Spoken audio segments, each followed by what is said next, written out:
a lot of security is being purchased a lot of times on fear, right? And there's a lot of truth behind that, or it wouldn't that fear wouldn't exist. But I saw that there was a warning from the Department of Homeland Security recently.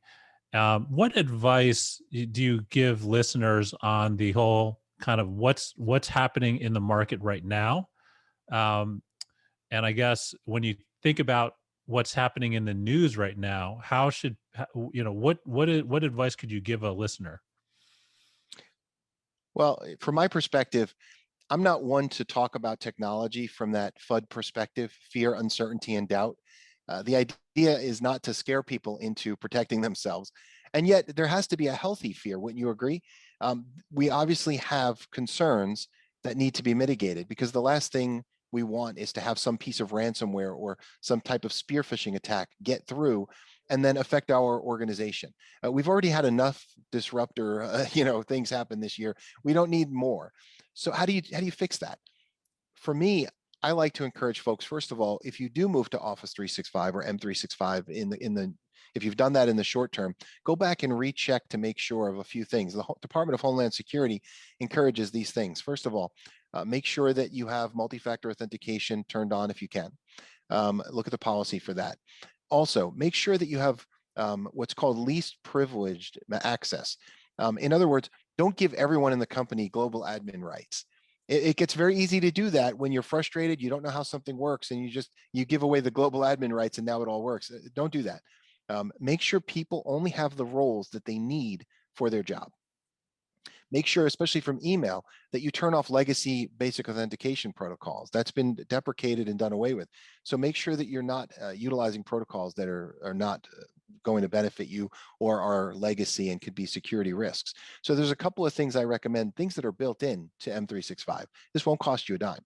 That's first. Second, I recommend that you look at things like SPF, DKIM, and DMARC, because a lot of folks are not implementing this. I just did a massive implementation over the summer, and you'd be amazed to see how doing that will help when it comes to brand exploitation, as well as domain spoofing of your domain.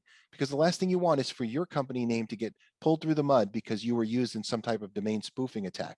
So SPF is not hard to implement. DKIM, Microsoft gives you the command line in Exchange Management Shell for you to use. It's copy and paste. It's easy to implement. The DMARC side is easy to implement, but you need an analyzer, right? Microsoft doesn't have an analyzer. You have to get that from a third party. Mimecast does. So by analyzing things, you can see the triangulation of SPF and DKIM, and you can see how you're doing in that regard. So that's second. And then third, I recommend that they look at a third-party bolt-on solution for security, something that's going to ensure that you have the latest and greatest, the most innovative security on the front end. To ensure that you're not just dealing with opportunistic attacks, but targeted attacks, things that are truly coming your way on purpose. So those are my three recommendations. Lisa, what about you? Boy, I couldn't agree anymore. Peter, well said. Spot on as far as the recommendations. We sometimes add for a customer item. A lot of times we work with a customer, we encourage them to be using some type of security framework, some type of best practice. At a basic level, the CIS, Center for Internet Security, the CIS.org website has a guide for hardening Azure and O365, M365, et cetera. And we recommend that a customer go through that, vet out all of your configurations against a best known working best practice guideline, just to take it that one step, again, with that least privilege, multi-factor auth, all those things that we consider foundational that could possibly be overlooked by an administrator that may not be very well versed in email or any type of cloud setup. That's a very good guide that helps.